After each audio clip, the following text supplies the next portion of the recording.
हैं कि Telegram WhatsApp की तरह होता है, लेकिन हमको आज तक टेलीग्राम पता नहीं चल पाया। और हमारे जैसे आदमी को ऑनलाइन आना पड़ेगा तो हम तो आफत हो गया मेरे लिए। हम देखिए रात का 2:30 बज गया था, टेंशन से ना दिमाग काम नहीं कर रहा था, क्या करे क्या नहीं, अजीब सा माहौल हो गया था। प्रॉब्लम तो सबको हो रही थी, तो हम लोगों को ये शुरुआत करनी थी। तो हमारे गांव पे मेरा दोस्त था, उसकी फोटोकॉपी की दुकान थी, छोटी सी शॉप थी फोटोकॉपी की। अब स्टूडियो कैसे बनता है भाई पता ही नहीं, तो 2 ठो बांस लाए, ऊपर बांस लगाए, उसमें ट्यूबलाइट को रस्सी से बांध के बना दिए। अब वो शटर सामने थी, शटर गिराते थे लोग, एक लकड़ी का पलाई बनाए, उस पर पढ़ाना चालू किए। यहाँ लाइफ में क्या होता है, सोचेंगे क्या बनेंगे, क्या ख्वाहिश कुछ और चीज की रहती है।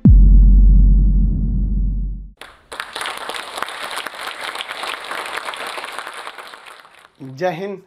बेहतर से बेहतर होने का तलाश करें, मिल जाए नदी तो समंदर की तलाश करें। टूट जाते हैं शीशे पत्थर की चोट से, पत्थर टूट जाए ऐसे शीशे तलाश करें। आज हम आपसे बीच में बात करते हैं अपने बचपन की कुछ कहानियों की। देखिए हमारा परिवार एक जॉइंट फैमिली में, हम लोग एक छोटे से परिवार में जन्म लिए। सब लोग एक साथ रहते थे, अंकल सबका परिवार यहाँ पे, उसमें हम लोग के मकान के भी एक कमरे थे जिसमें हम लोग रहते थे। बचपन में हम बहुत बदमाश थे, मेरी मम्मी को सबसे ज़्यादा परेशानी थी। कोई जॉइंट फैमिली होने की वजह से क्या होता था कि परिवार में बहुत लोग रहते थे, मोहल्ले वाले, पड़ोस वाले, और उस समय मोबाइल वगैरह नहीं होती थी, हम लोग यही गुल्ली डंडा वगैरह वाला खेलते रहते थे। डेली किसी न किसी से हम झगड़ा किए रहते थे। मेरी मम्मी परेशान होकर रहती थी, करेगा क्या ज़िंदगी में, बहुत परेशानी हो जाती थी। और बचपन में थोड़ा सा फाइनेंशियली प्रॉब्लम होने की वजह से हर चीज़ लिमिटेड तौर पे मिला। स्कूल हम एक नॉर्मल से स्कूल में गए, और पेंसिल वगैरह तक का भी बचपन में हिसाब मिलता था। पेंसिल खरीद के आती थी, उसमें से आधा काट के आधा तुम लो आधा तुम लो, तुम्हारा पहले कैसे खत्म हो गया, तुम्हारा ज़्यादा कैसे चला, काफ़ी ये सब समस्याएं थी। घर के आगे एक कॉलेज था, उस कॉलेज में हम लोग जाते थे देखने के लिए, किसी का पेंसिल तो छूट नहीं गया, किसी का पेन, मतलब जो कुछ किसी का रह जाता था छुट्टी के बाद तो लेके आते थे लोग। या फिर किसी का मतलब कोई किसी के पेज में, किताब में, कॉपी में कुछ पेज सादा बच जाता था, तो हम लोग उसको कलेक्ट करके ले आते थे और मम्मी को देते थे। मम्मी देखिए इसमें 2 पेज सादा है, इसमें 3 पेज है, उस सबको ले आके एक जगह बनाते थे। मम्मी उसको सुई धागा से सिल देती थी और उसको हम लोग एक कॉपी बना लेते थे। आज भी आदत उसी में है। ये आज महंगी कॉपियों पर तो हाथ ही नहीं चलता है, वहाँ पर उसी भी आदत लग गई है वहाँ। और बचपन में हम लोग के घर पे गाय वगैरह भी थी, छोटे छोटे जानवर वगैरह, ये सब के पालने में इन लोग के लिए करते रहो। ये सब करते करते बचपना निकल गया। और इस बीच मेरे पिताजी जो थे वो अलग अलग जगहों पे वर्क करते रह गए, कभी शिप बिल्डिंग में, कभी पाइपलाइन में, कभी फॉरेन में, अलग अलग जगह पे एक स्टेबल नहीं रहा, जिसका खामियाजा हम लोग को आगे जाके बहुत बड़ा भुगतना पड़ गया था। फाइनेंशियली खराब होने की वजह से हमको शुरुआत में, हम जब 8 पास किए तो वहीं से हमको फौज में जाने का थोड़ा सा जुनून लगा कि हमको फौज में जाना चाहिए। तो हम 9th में जब पढ़े थे, सैनिक स्कूल का एंट्रेंस का एग्जाम दिए, उसमें मेरा सिलेक्शन ही नहीं हुआ, पता नहीं क्यों सैनिक स्कूल में नहीं हुआ। तो फिर हमने पॉलीटेक्निक का दिया, तो पॉलीटेक्निक के भी उसमें देखिए एक्चुअली क्या है कि जो एकेडमिक पढ़ाई होती है उससे थोड़ा सा बेटर होता है जो कॉम्पिटिटिव होती है। तो 8 के बाद ही सैनिक के लिए एक कॉम्पिटिटिव वाला माहौल आ गया था। फिर पॉलीटेक्निक में दिए, उसमें रैंक अच्छा नहीं आया तो हम कहे छोड़ो, अब नॉर्मल 10th यानी मैट्रिक करते हैं, उसके बाद इंटर करते हैं। इंटर करने के बाद फिर हम लोग ने सोचा कि एनडीए का देते हैं। इस बीच AI ट्रिपल हम लोग के वक्त में होता था, AI ट्रिपल ही, उसको दिए। IIT के दिन तो हम सोए रह गए थे वहाँ। फिर एनडीए के गए सिलेक्शन के लिए, तो एनडीए में रिटन एग्जाम हुआ, वो काफ़ी ठीक ठाक था। और एनसीसी वगैरह हम लोग ने किया था, तो उससे फौज से काफ़ी ज़्यादा उससे जानने को मिल गया, कौन सा हथियार कैसे काम करता है। ये वो एक जुनून हो गया कि भाई हम लोग को ये कॉन्फिडेंस था ना कि फौज में हो जाएंगे तो ट्रेनिंग की कुछ खास जरूरत नहीं पड़ेगी। हम लोग तो इसे बहुत हद तक जानते हैं हथियारों के बारे में। सब होने के बाद वहाँ पे क्या होता है कि ये सिलेक्शन काफ़ी प्रोसीजर काफ़ी कॉम्प्लेक्स होता है। वहाँ मेडिकल जांच होती है हर चीज़ का। मेरा हाथ काफ़ी टेढ़ा है, अभी इतना टेढ़ा होने की वजह से दोनों हाथ कि मतलब अब मेडिकली आउट कर दिया जाए। अब मेडिकल आउट होने की वजह से ये सब चीज़ें सही नहीं हो सकती हैं। तो यही एक तो वही था मेरे लाइफ का। इसके आगे हमने कोई सपना ही नहीं देखा था कि हमको कुछ और भी करना है। शुरू से ही फौज में ही जाना था हमको। अब हमारे लिए तो एकदम विकट परिस्थिति हो गई, साथ ही साथ फाइनेंशियली भी दिक्कत हो गया। अब क्या करें, तो नॉर्मल एक सरकारी स्कूल से इंटर था मेरा, फिर एक नॉर्मल ग्रेजुएशन किए, ग्रेजुएशन BSc। अब इसमें फाइनेंशियली दिक्कत भी बहुत ज़्यादा आ गया। इन दिक्कत में सबसे ज़्यादा साथ दिया मेरे 3 दोस्तों ने, सोनू, पवन, हेमंत। ये 3 दोस्तों ने हमारा बहुत ज़्यादा हेल्प किया और हम सबसे खुश नसीब हैं। हम ये कह सकते हैं कि दोस्त हमें बड़ा बढ़िया मिले। तो सोनू था, पवन, हेमंत, इन लोग के पास जो पॉकेट मनी आती थी ना, तो जो घर से उसमें से काट के कुछ हमको दे देते, कुछ ये, तो हम लोग में मिलजुल के अच्छे से करते थे। तो एक साथ में हम लोग पढ़ाई करते थे। हम सबको, चारों को, हम लोगों को डिफेंस में ही जाना था। अब हम लोग ने क्या किया भाई, बाकी लोग की फाइनेंशियली ठीक थी, हेमंत की भी सही नहीं थी, तो वो सेल्फ डिपेंडेंट था। तो हेमंत ने कहा कि एक काम कर तो भाई, चलो तुम भी को टीचिंग में ले आते हैं। तो उसने क्या किया, हमको एक होम ट्यूशन के पास ले गया पढ़ाने के लिए। होम ट्यूशन, अब वो हम लोग को बच्चों को उतना पढ़ाने का आइडिया नहीं, बस उसको लड़का बहुत पढ़ने में कमजोर था और उसको होम ट्यूशन पढ़ाया गया ना, स्कूल में बहुत अच्छा टॉप पे आ गया वो, उसके घर वाले काफी खुश हुए सब, और वो बहुत अच्छा से पढ़ रहा था। इसी बीच उसने कहा कि चलो तुम्हें एक कोचिंग में इंट्रोड्यूस करते हैं। तो एक कोचिंग में गए, वहाँ पे मतलब काफ़ी स्टूडेंट जो थे, मतलब बहुत ज़्यादा नहीं थे, नॉर्मल था कोचिंग वहाँ पे। वहाँ हम गए तो हमको फर्स्ट दिन केवल 6 लड़के मिले, और 6 लड़के में अजीब सा माहौल हो गया। वो हमको, मेरी दाढ़ी उड़ी भी नहीं थी, तो अजीब, उनको लगा कि तो हम ही लोग के बीच का है। तो हम 6 बच्चे को पढ़ाएं, हमको भी खुद एम्बेरस फील हो रहा था कि ये लोग हमको उस तरह से देख क्यों नहीं रहे हैं। अब उसको 6 लड़कों से अगले दिन वो 50 हो गए, फिर 100, 150, इतना तेज बढ़ने लगा। अब वो कोचिंग वाला जो था उसको लगा कि नहीं भाई, पैसा तो ठीक आ रहा है यहाँ पे, ये तो ठीक ठाक है। तो उन्होंने हमको कह दिया कि भाई देखिए सर, आपको अपना नाम, पता, एड्रेस, मोबाइल नंबर कुछ भी नहीं देना है। हमको जरूरत भी नहीं है इसकी, हमको चुपचाप पीजी वगैरह करना है यहाँ पे। हमारी तो फौज का सपना टूटा था, समझ में नहीं आ रहा था करे क्या करें यहाँ पर, क्योंकि लाइफ बड़ी अजीब चीज होती है। जब तक आपको समझ में आएगी आधी बीत चुकी रहती है। यहाँ लाइफ में क्या होता है, सोचेंगे क्या, बनेंगे क्या, ख्वाहिश कुछ और चीज की रहती है। यही है जिंदगी, सबको इसी के साथ चलना रहता है। तो हमने कहा कोई बात नहीं। उन्होंने कहा कि चलो भाई, हमारा उनको नाम पता था तो टाइटल के वजह से उन्होंने खान नाम दे दिया, खान सर। धीरे धीरे वहाँ पे पढ़ाते रहे, वहाँ पे लड़के बहुत हो गए। वो कोचिंग वालों को पैसा ज़्यादा दिखता था, हमें बच्चों का करियर दिखता था। वो कहते थे कि सर इतनी कम फी में आप इतना क्यों बता रहे हो। हम कहे सर हम कैसे करें, उनके साथ किस तरह से हम कह देंगे कि तुम्हें कम बता। इस वजह से थोड़ा सा टसल हो गया, हमको वो छोड़ना पड़ गया कोचिंग। फिर दूसरे जगह गए, तीसरे जगह। उसके बाद से हम लोग ने यहाँ पर आके अपना खान जीएस रिसर्च सेंटर किए। तो हमारा यहाँ पे कुछ खास जानकारी नहीं थी पटना में, क्योंकि हम लोग गांव एरिया से आए थे। तो यहाँ पे कुछ पार्टनर्स वगैरह को कुछ ढूंढे यहाँ के लोगों को, उन लोगों ने तो सत्यानाश ही कर दिया। उन लोगों ने सारा चीज 6 महीने बाद उन लोगों का फुल प्लानिंग था कि कोचिंग को हड़प लेना है। उन लोगों ने कहा कि बेंच भी मेरा, कुर्सी मेरा, पंखा में, सब कुछ। हम तो परेशान हो गए, मेरे पास कुछ भी नहीं बचा। ये हाल कर दिया लोगों ने कि हमारे जेब में केवल 40 रुपया बचे थे और घर लौटने के लिए 90 रुपये चाहिए था। हम परेशान हो गए, भाई कम से कम 90 तो छोड़ो, घर चले जाए यार पे, यहाँ पे क्या कर दिया।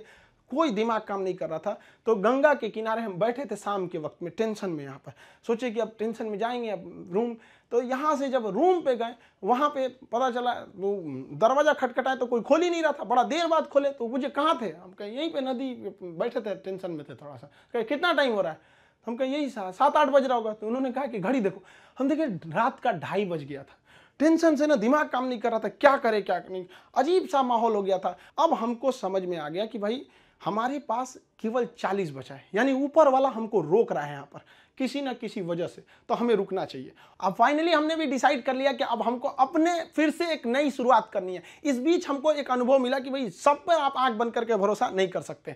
अब टीचर और स्टूडेंट का एक रिलेशन भारत में बहुत बेहतरीन है, ये आदिकाल से देखा जाता है। तो हमने क्या किया ना, अब कोचिंग्स में ना स्टूडेंट्स जो थे, बहुत जो पुराने थे, जिनका मान के चलिए कहीं जॉब हो गया, अभी ज्वाइनिंग लेटर का वेट कर रहे हैं ऐसे, तो उन लोगों को रखे कि भाई देखो हम लोग को फिर से शुरुआत करनी है, क्योंकि ऐसे हम लोग छोड़ नहीं सकते हैं। क्योंकि यहाँ पे क्या हो गया कि कोचिंग एक इंडस्ट्री बन चुका है, लोग इसको इनकम सोच रहे हैं। अब हम लोग आंख में इसलिए खटकते थे, हम लोग के लिए पैसे मायने नहीं रखते थे, लड़कों का पढ़ाई मायने रखता था। तो प्रॉब्लम तो सबको हो रही थी, तो हम लोगों को ये शुरुआत करनी थी। अब शुरुआत किए कैसे तैसे, थोड़ा बहुत पैसे से स्टार्ट किए लोग। अब वहां पे क्या है कि जो गरीब है पैसे मत दो भैया, विकलांग हो मत दो, कभी कोई इस तरह से जोर नहीं दिया गया। इस वजह से ही फाइनेंशियल प्रॉब्लम है। अगर अदरवाइज में आदमी पैसे के पीछे पड़ा रहता तो कोई प्रॉब्लम नहीं था। इस बीच हमारे कोचिंग पे बम चल गया, तबातोड़ बम चल रहा है। हमको अजीब सा लग गया कि भाई हम कोचिंग में ही बॉर्डर पे खड़े हैं, हमारा सपना तो नहीं पूरा हो गया, हम फौज में आ गए हैं।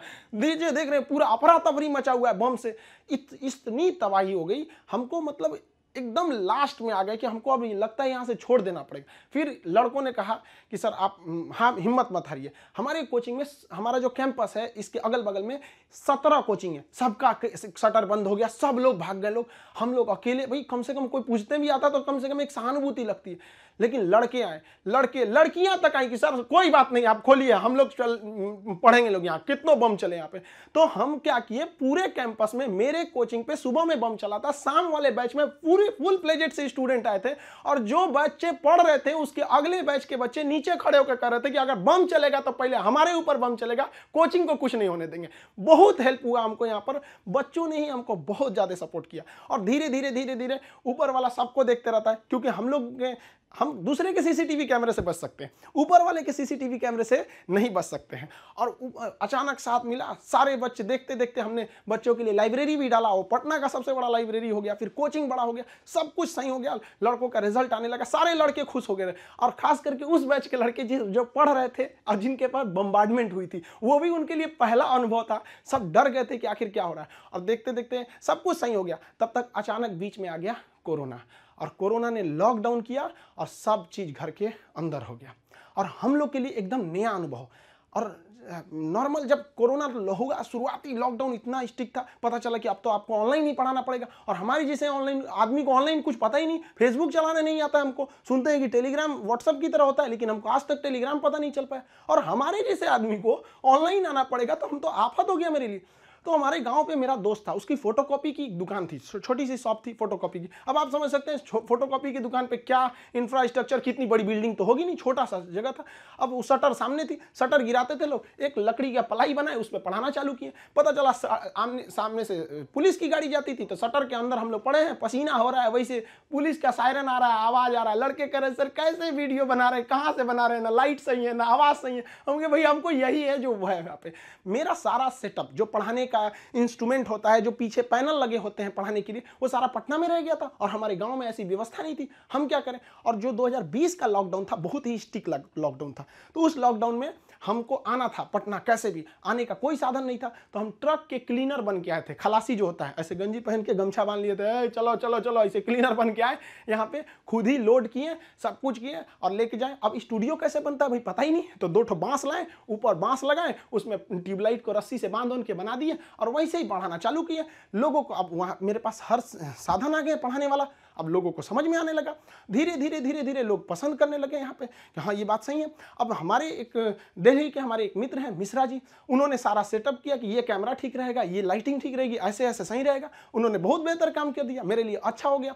अब इस बीच अब लड़कों का कोर्स चालू करने के लिए एप्लीकेशन बनाने लगे, तो धीरे धीरे धीरे धीरे लड़के एप्लीकेशन पे देखने लगे यूट्यूब पे। और हमको तो आज तक समझ में नहीं आया कि यूट्यूब पर एजुकेशन के फील्ड को हम ऐसे देखते हैं कि वो लोग भी कमेंट करते हैं, कहते हैं कि सर हमारा किसी जनरल कंपटीशन, हम किसी कंपटीशन की तैयारी नहीं करते हैं, ना ही हमको कोई एग्जाम से मतलब है, फिर भी हम देखते हैं। हमको इस बात की इतनी खुशी होती है, इसलिए नहीं कि वो लोग हमारा वीडियोस देखते हैं, इसलिए कि जो लोग पढ़ाई छोड़ दिए हैं उनको भी इस बात का अफसोस है कि हमने पढ़ाई क्यों छोड़ा। और ये कंफर्म है कि वो अपने बच्चों को या समाज को आगे पढ़ने के लिए जरूर करेंगे, और इस देश को जो पीछे गया है उसको आगे ले जाने का एकमात्र रास्ता है शिक्षा। क्योंकि शिक्षा जिसके पास रहेगी वो कभी किसी से नहीं डर सकता है, अपने अधिकार के लिए खड़ा रहेगा। तो काफी खुशी होने लगी। लेकिन ऑनलाइन का हमको बहुत ज्यादा आइडिया नहीं लगा, तो धीरे धीरे धीरे धीरे क्या हुआ, संघर्ष आगे बढ़ा। अब होता क्या है कि लाइफ में कभी इंसान कोई लिफ्ट की तरह बढ़ जाता है तो उसको काफी खुशी होती है, अरे बाप रे बहुत ऊंचाई पे आ गया। लेकिन जो सीढ़ियों की तरह बढ़ता है ना, ऊपर जाके उसको एक थकान होती है, लेकिन दिल से एक सुकून भी मिलता है कि मेहनत से बढ़े,